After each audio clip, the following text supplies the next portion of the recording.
Shalom. Vamos a transmitir la clase del libro de Bamidbar en la Parashat Shelach, el lector número 6. Hoy vamos a hablar sobre la Jalá y la Halajá. Vamos a comenzar con la lectura de la Torah, que está en el capítulo número 15, a partir del versículo 17, como les digo, de la Parashat Shelach en el libro de Bamidbar. Adonai habló a Moshe para decir: habla a los Bené Israel y diles: cuando entren en la tierra a donde yo los llevo, sucederá que cuando coman del pan de la tierra, deberán apartar una porción separada a Adonai. Lo primero de la masa de ustedes apartarán. Una torta como porción separada, como la porción separada de la era. Asimismo la pondrán aparte. De lo primero de la masa de ustedes darán a Adonai una porción separada a través de sus generaciones.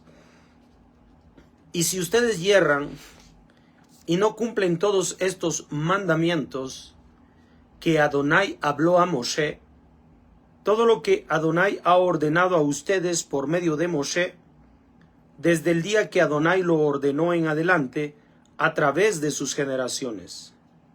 Entonces, si de los ojos de la asamblea fue hecho por error, toda la asamblea deberá hacer un novillo como ofrenda en ascensión, en fragancia placentera a Adonai, así como su oblación y su libación conforme a su ley, y un macho cabrío como ofrenda de pecado. El Cohen hará expiación por toda la asamblea de los Bené Israel, y les será perdonado, ya que es un error. Y ellos habrán traído su ofrenda, una ofrenda ígnea a Adonai, así como su ofrenda de pecado, delante de Adonai por su error. Y les será perdonado a toda la asamblea de los Bené Israel y al prosélito que habita en su seno, ya que para toda la asamblea fue por error. Pero esto es lo que vamos a revisar. Y como les he anticipado, el tema habla primeramente de Jalá, esta porción separada de una masa, Jalá, y después vamos a hablar de la Halajá, no de la Halajá de la Jalá, sino de la Halajá en general, porque estos dos son los dos temas que trata principalmente esta Parashat Shelach en su lector o en su porción número 6. Vamos a dar inicio con la explicación. Adonai habló a Moshe para decir: habla a los Bené Israel y diles: cuando entren a la tierra donde yo los llevo, sucederá que cuando coman del pan de la tierra, deberán apartar una porción, aquí, una porción separada a Adonai. Entonces, aquí vamos a hablar sobre la Jalá, la porción de la ofrenda que se tiene que hacer en la tierra de Israel.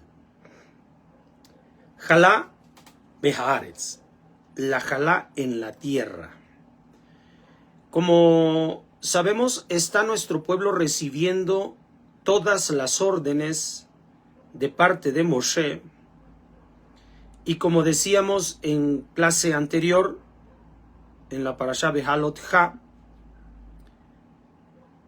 nuestro pueblo está recibiendo todas estas indicaciones de los mitzvot, de los mandamientos, de una forma indirecta, es decir, a través de Moshe Rabenu, porque el pueblo desistió de sostener una relación directa con Hakadosh Baruj Hu.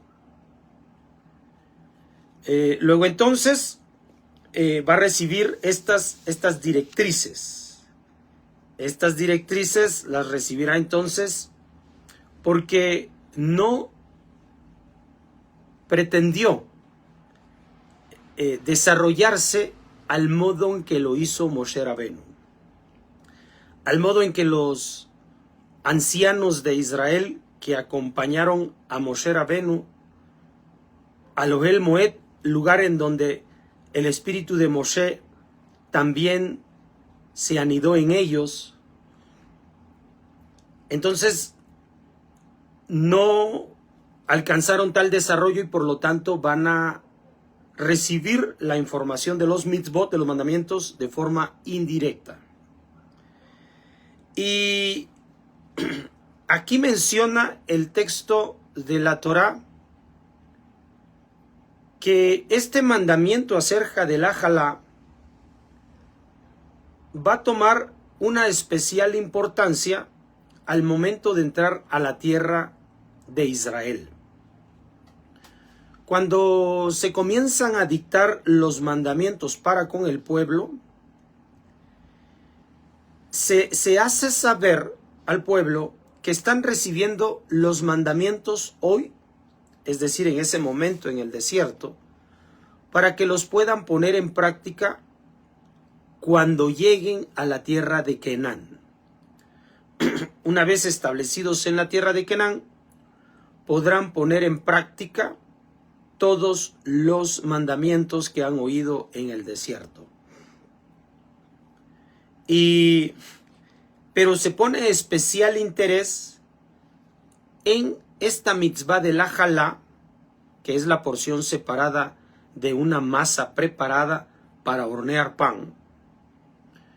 Se pone especial interés que se va a cumplir al momento en que nuestro pueblo entre en la tierra a donde yo los llevo, dice el texto. Porque obviamente el pueblo va a comenzar a cosechar del producto que siembre ya en la tierra de Israel. Entonces, esto es un cambio importante en el modo en que se han sostenido, alimentado durante esta estancia que tienen en el desierto.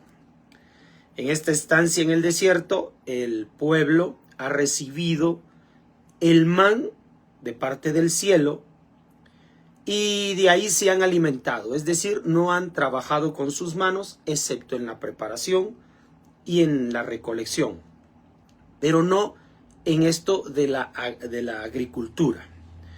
Cuando entren a la tierra de Canaán, van a poder trabajar con sus manos desde el momento de la siembra hasta el momento de la cosecha, por supuesto la preparación y el sustento. Entonces, como hay un cambio que es principalmente el trabajo, la labor, van a recordar que así como son sustentados, son sostenidos en el desierto, aun cuando ahora participen activamente de la producción de los alimentos, deberán separar una jalá, que es una ofrenda de la masa que preparen, dado que el pan es el alimento principal en aquellas regiones y dentro de nuestro pueblo. Así que se llevará a cabo. Resulta entonces que esta separación, esta jalá, se le llama jalá terumá. Jalá terumá es una porción que es separada en ofrenda. Está separada, jalá. Justamente todo el pan que se prepara con harina, puede ser de trigo, avena, cebada, centeno y espelta, que son los 5 cereales con los cuales se prepara el pan allá. De estos preparados en su mezcla con agua, un poco de sal y la levadura, de esa porción se va a de esa masa se va a separar una porción. Y esa porción que se separe, de acuerdo a la halajá, se va a separar una parte entre 24 cuando se trata de masa personal, masa familiar. Si es para negocio, se va a separar una parte entre 48. Esto es lo que enseña la halajá. Que la halajá son las leyes que nos van a permitir obedecer de manera cercana los mandamientos. O sea, entender cómo vamos a obedecer los mandamientos. Porque los mandamientos no se registra la regla, la fórmula de cómo se deben obedecer, cómo se van a llevar a cumplimiento. Entonces, tiene que entrar la opinión de los sabios. Generalmente a esa opinión le hicieron. Generalmente le llamamos tradición rabínica. Así se va a permitir la reglamentación para que podamos cumplir los mandamientos, todos y cada uno. En este caso estamos hablando solo sobre la halá. Y dice también el texto de la Torá que esta halá es la Adonai, le Dorotejem. O sea, que será un mandamiento para Adonai que se cumplirá durante todas las generaciones. Así, tenemos estos tres conceptos alrededor de la halá en esta porción. La halá es una porción que se separa de la masa, que será oportuna guardarla una vez que estemos en la tierra de Canaán. La segunda es terumá, es decir, que es completamente una entrega a Hashem, una ofrenda a Hashem. Entonces los sabios también especificaron que hacer una entrega a Hashem significa entregársela a los Kohanim, a los que sirven en el Mishkan, más tarde Bet HaMikdash.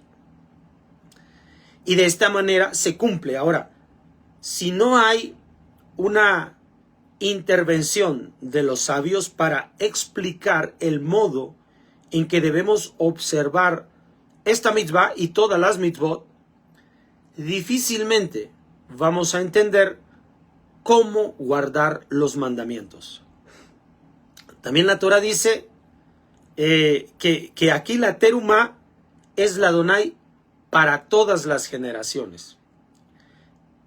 Y es entender que a partir de que se entró a la tierra de Canaán, se puede entender de dos modos, de acuerdo a los sabios. Les digo, los sabios son los que nos ayudan a entender cómo guardarlo. Pero la opinión de los sabios difiere. No siempre es la misma. Porque unos toman un concepto de la Torah de donde recogen información para dar a conocer sobre la halá en este caso. Y unos toman una palabra o texto y otros toman otra palabra o texto. Incluso con el paso del tiempo pueden comenzar a discernirse y diferenciarse con respecto de las costumbres propias del lugar en donde radican. Entonces, esto es lo que ocurre para entender la halajá. Ahora, los sabios, como le digo, difieren en entender esta expresión cuando entres a la tierra. Porque unos opinan que solamente es válida esta ley de la halá cuando se vive dentro de la tierra de Israel. Esta es la opinión de algunos. Entre ellos recuerdo a Sforno. Pero la mayoría recibe información, por ejemplo, de Rashi, que es el que usamos como base para explicar estas clases. Entonces, Rashi dice que una vez que se llega a la tierra de Israel, aunque se retire uno de la tierra de Israel, ya deberá continuarse con la separación de la halá. Es decir, uno menciona que solo se debe cumplir la mitzvah mientras se encuentra dentro de la tierra de Israel, y otros sabios dicen que a partir de que se entró en la tierra de Israel en aquellos días de esta generación que está avanzando por el desierto, a partir de entonces, no importa que se salga de la tierra, deberá continuarse con el cumplimiento de esta mitzvah. Entonces, hay estos conceptos definidos. Al final vamos a entender por qué hay estas diferencias. Luego también tenemos que dice que es una terumá para Adonai, que es separada, que es una jalá terumá, es decir, que está separada. En cuanto dice que está separada, significa que tiene que ser separada para Adonai. ¿Cómo le entregamos a Adonai algo? Los sabios dicen, dándoselo a los Kohanim, para el disfrute, o sea, para la manutención de los Kohanim. Esta es una forma. Pero, como hoy en día, como les digo, los sabios van respondiendo, encontrando el modo de cumplir y guardar una mitzvah por todas las generaciones, de acuerdo a las circunstancias que está viviendo el pueblo. Entonces, hubo un tiempo en el que no hay templo. Por lo tanto, no están los Kohanim sirviendo. Así que, ¿qué ocurriría si ya no están los Kohanim en el templo? Aparte, cuando nuestro pueblo se establece en toda la tierra de Israel, ¿cómo entregas la ofrenda de Jalá en el templo? ¿Cómo la entregas a los Kohanim? Refiriéndome a eso, si están muchos de ellos ministrando en el templo, ¿cómo si los pudiéramos encontrar en todo el territorio o no? Entonces, se resolvió por medio de los sabios que se quemara esa porción de Jalá, se quemara, y de ese modo, dado que es terumá, no se hiciera un elemento común, sino conservara su terumá, su kedushá, su santidad, su separación. El hecho de que se cumpla este texto que dice que es una ofrenda para Hashem, para Adonai. Y cuando dice Ledorotehem, para todas sus generaciones, significa que aun cuando no tengamos del todo la posibilidad de cumplir con la porción de la jalá de acuerdo a las normas antiguas en cuanto a sus medidas, de todos modos se buscará hacer.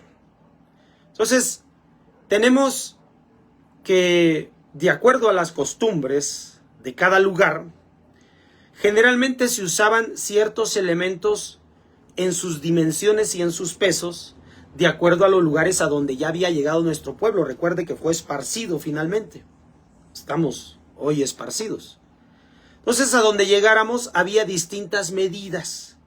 A veces era un dátil, pero ya ve que los dátiles en algunos lugares son pequeños, en otros lugares son más grandes. A veces eran los huevos, pero hay lugares en donde las gallinas son más pequeñas que en otros lugares. Tal vez hoy en día son más estandarizados porque ya se hizo una transferencia genética y casi se creó un solo tipo de gallinas. Pero en la antigüedad había diferencias.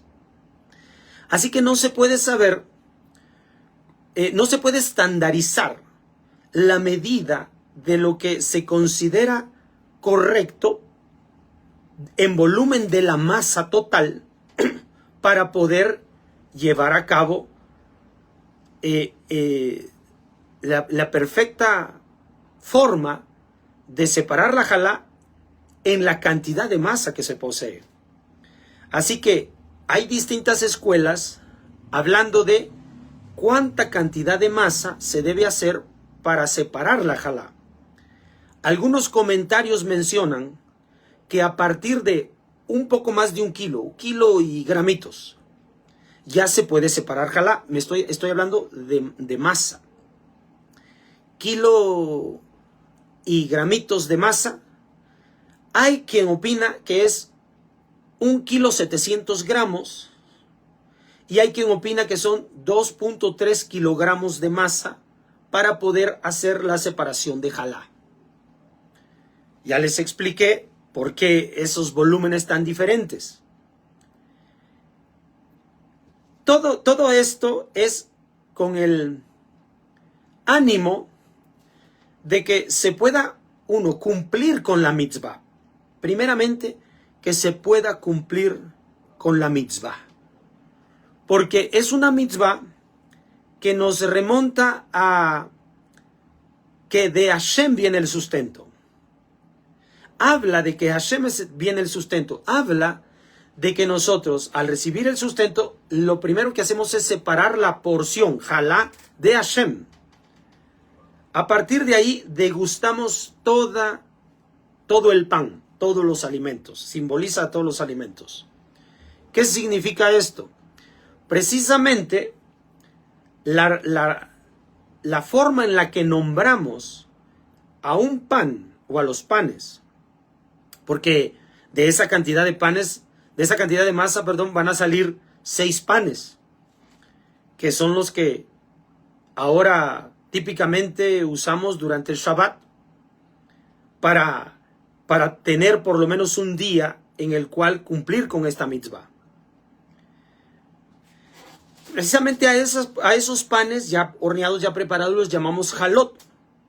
Jalot viene de la palabra jalá, o sea, es el plural de jalá, jalot. Le llamamos entonces jalot. Si lo traducimos al español sería porciones. Fíjense, es decir, ya retiramos la porción de Hashem y ahora vamos a compartir las porciones que siguen a los demás, a toda la familia. Y esa es la razón por la cual es importante retener esta mitzvah. Y los sabios se han encargado de hacerlo. ¿Por qué? Uno, porque están cumpliendo con las indicaciones dadas por Moshe Rabenu. Estas indicaciones mencionan que pues, se tiene que hacer la separación de jalá. Es una mitzvah. Es un mandamiento.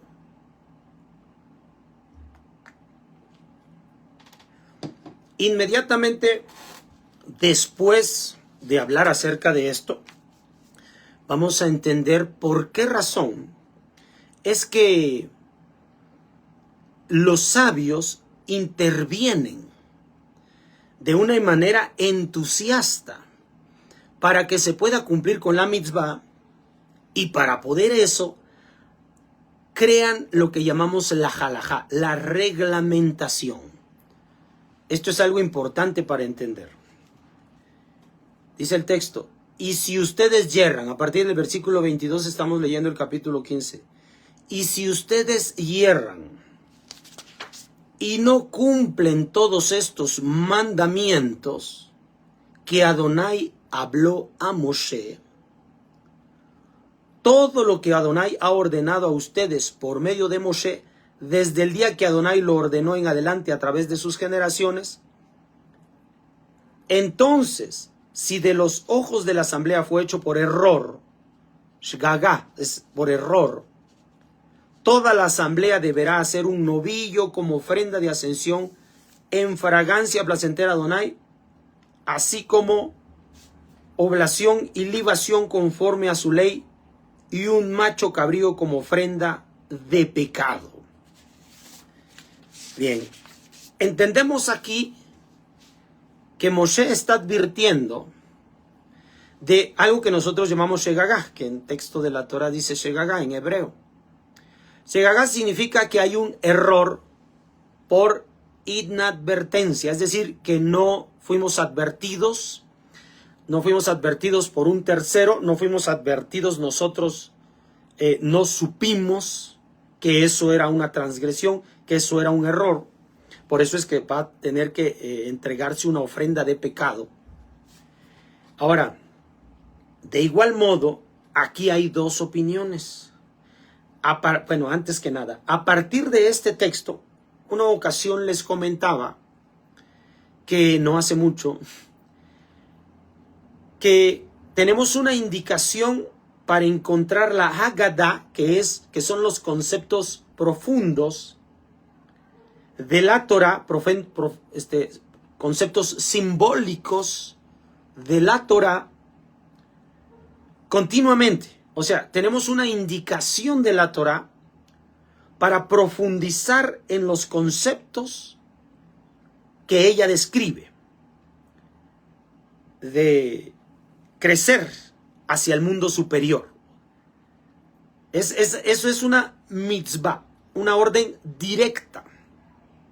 Ese es el estudio de la Torah. La halajá no tiene una orden directa de que debemos hacer por la halajá. No es una orden directa, es una orden indirecta. Este texto precisamente es uno de estos que nos habla de hacer un trabajo de parte de los sabios de Israel a fin de evitar el error dentro de nuestro pueblo. No es una orden directa, pero se deduce de textos como este que debemos entrar en hacer este trabajo, una reglamentación para poder cubrir la observancia de los mitzvot, de los mandamientos. Entonces, justamente de igual modo, aquí se mencionan dos tendencias principalmente. Las tendencias son que la opinión de un lado es que cuando te dice que hierras, que estás en un error, que el pueblo ha cometido un error, significa que la ignorancia de cualquier mandamiento te va a llevar consigo la ignorancia de cualquier mandamiento, es decir, haber equivocado en la obediencia, desobedecer, sea por error, shegagá, o sea, que no te hayas dado cuenta, inadvertidamente, te hace estar en pecado. ¿En qué pecado? Idolatría. Que olvides obedecer uno solo de estos mandamientos te hace culpable del pecado de idolatría. Eso es lo que dice una opinión.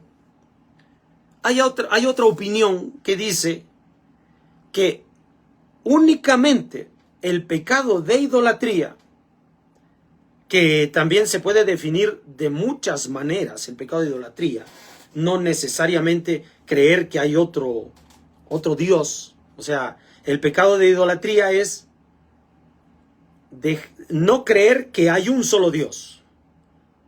Ese es un pecado de idolatría. Un pecado de idolatría es creer que Dios está en partes. Un pecado de idolatría más es creer que un hombre, una persona es Dios. Eso es un pecado de idolatría. Creer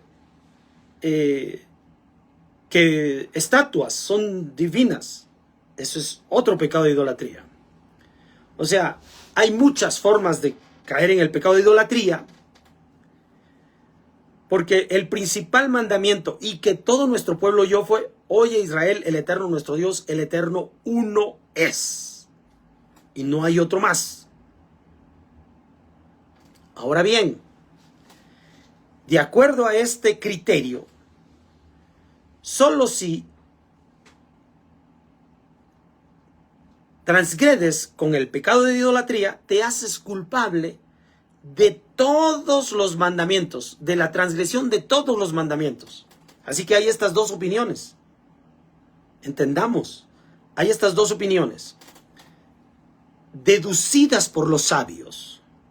No son otros, son los sabios los que deducen estos conceptos. ¿Por qué lo hacen? Porque tienen un interés genuino. Los sabios tenían o tienen un interés genuino por permitirle al pueblo obedecer los mandamientos. Los sabios, los grandes sabios, están preocupados porque cada uno de nosotros pueda relacionarse más con Akadosh Baruj Hu. Porque incluso la propia halajá abre nuestro entendimiento para la Haggadah. Entonces, los sabios están interesados de que nuestro pueblo mantenga su relación con Hashem, porque es la obligación de los sabios. En el pasado, estos sabios comenzaron siendo los Kohanim y los Levim, y más tarde los sabios que hoy en día resultan ser. Ellos han tenido el genuino interés de que el pueblo obedezca todos y cada uno de los mandamientos, sin violar ninguno de ellos. Así que facilitan y normatizan de acuerdo a las circunstancias a fin de acercarse más a la observancia de los mandamientos, lo cual es un trabajo fuerte a nivel de conocimiento, a nivel de sabiduría. Es un trabajo arduo el entender y conocer los conceptos de la Torah para no llevar al error al pueblo. Entonces, un líder genuino está comprometido porque se mantenga en obediencia el pueblo de Israel. Eso hace un líder genuino. Va facilitando el camino para que obedezca el pueblo, porque sabe que el pueblo se puede desviar fácilmente. Ese es un líder genuino. Ahora, lamentablemente, los líderes que no son reales, los líderes que no son reales, es decir, que no están interesados genuinamente en que el pueblo se mantenga en relación con Hakadosh Baruj Hu. Estos, cada vez que los grandes sabios genuinos, interesados por nuestro pueblo, cada vez que ellos transmiten una norma, la aclaran y la explican para que se llegue a la observancia de un mandamiento, estos líderes impostores, estos líderes malísimos,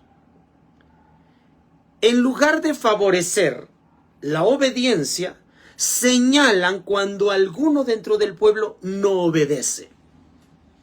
O sea, están más interesados en señalar la transgresión. Los genuinos líderes están interesados en que el pueblo se aleje del error. Los falsos líderes están interesados en señalar el error. Lamentablemente, y estos falsos líderes son los más ignorantes. Lamentablemente, como dijo mi maestro, hoy la ignorancia abunda. Es decir, la mayoría son de estos líderes impostores, estos falsos líderes, que lo que quieren hacer es solo señalar el error, la transgresión, la violación de los mandamientos. Ellos no quieren edificar al pueblo, quieren destruirlo. Son falsos líderes. Son falsos maestros. Porque eso no fue lo que inspiró a nuestros grandes líderes. Esto precisamente viene al lado de cuando Moshe Rabenu compartió, a Kadosh Baruj Hu le compartió de su espíritu profético a estos ancianos y lo recibieron y profetizaron. Y hubo dos de entre ellos que desobedecieron y no fueron al Ohel Moed, mas sin embargo, quedándose en el campamento, recibieron el espíritu profético y también profetizaron. Desobedecieron, no fueron al Ohel Moed, donde Hashem encomendó que fueran a recibir el espíritu. Estos no fueron y sin embargo recibieron el espíritu de la profecía de Moshe Rabenu. Yoshua ben Nun, líder segundo al lado de Moshe Rabenu. Al lado de Moshe Rabenu. ¿Ya? Este Yoshua ben Nun, que caminó desde siempre con Moshe Rabenu,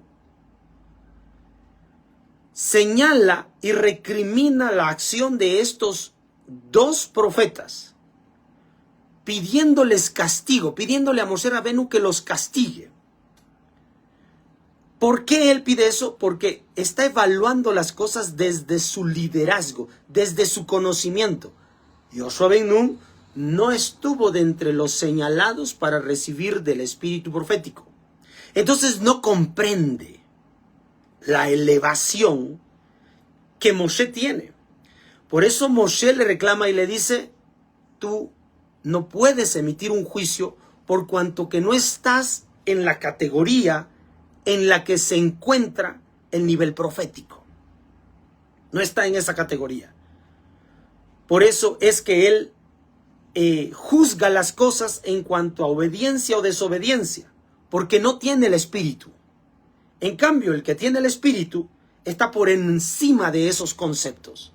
Los grandes líderes, los líderes sabios, saben que no tiene que ver con obediencia o desobediencia. Tiene que ver con que tienen el espíritu, la intención.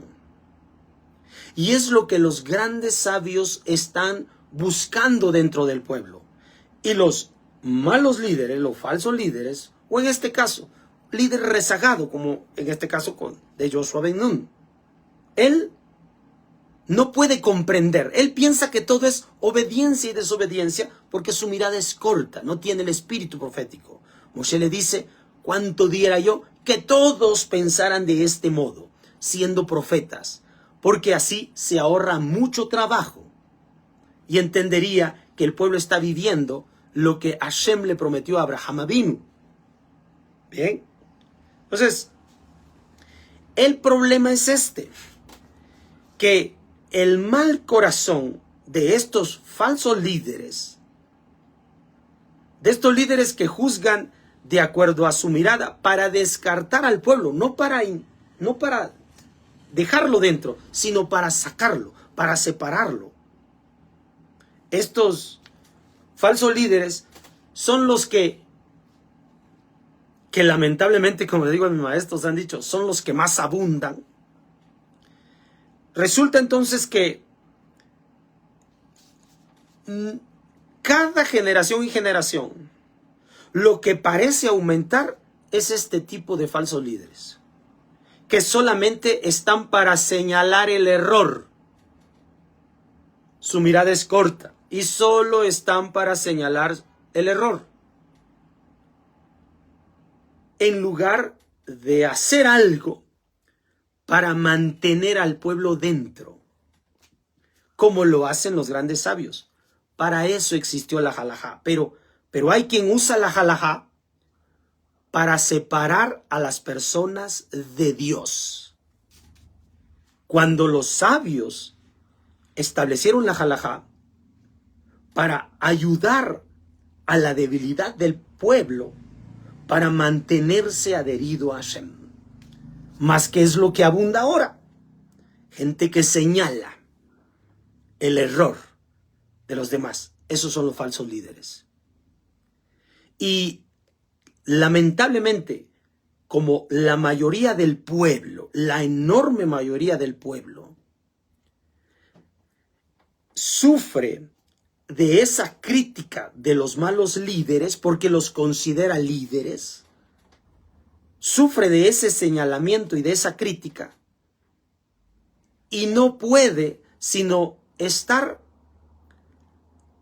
como un esclavo a la halajá.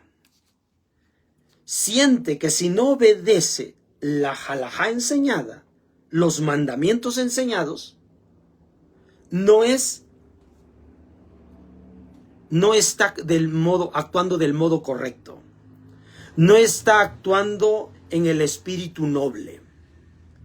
Entonces su propio valor, su propia autoestima, el valor ante sus propios ojos decae por la opinión de esos falsos líderes. Ese es el riesgo. Lamentablemente, al abundar los falsos líderes y al abundar esta deficiencia de autoestima dentro del pueblo, ahora creen que estar en obediencia o desobediencia es el tema principal dentro de nuestro pueblo y dentro de la Torá. Mas nada más lejano de esto. ¿Correcto? Bueno, esto es lo que hemos hablado sobre la jalá, que nos lleva al conocimiento de la halajá. Por el momento es todo. Nos vemos para la próxima. Shalom.